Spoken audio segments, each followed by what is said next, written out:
nandiyan na naman ang aming bisita ngayong tanghali, tingnan mo, Kasi open ang pinto.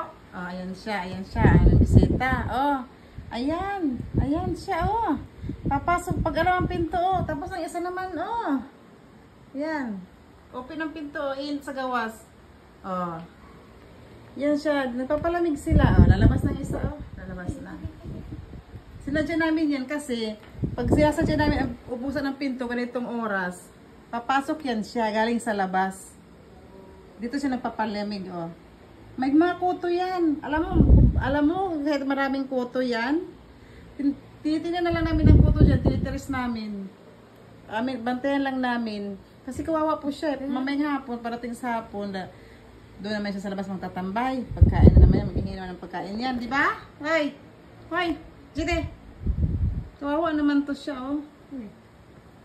Kawawa naman. Jide! Nainitan na halhal, Binigyan ko ng tubig, kasi kainit. Ayun, lagay nila ng tubig doon, Inom na siya yung posa, ayun, Pinibigyan ko lang sila ng tubig kasi alam kong papasok yan sila dyan. Hoy! Jide! Ano? Napapalamig ka dito sa amin? Ha? Nadayo-dayo mong koto, ha?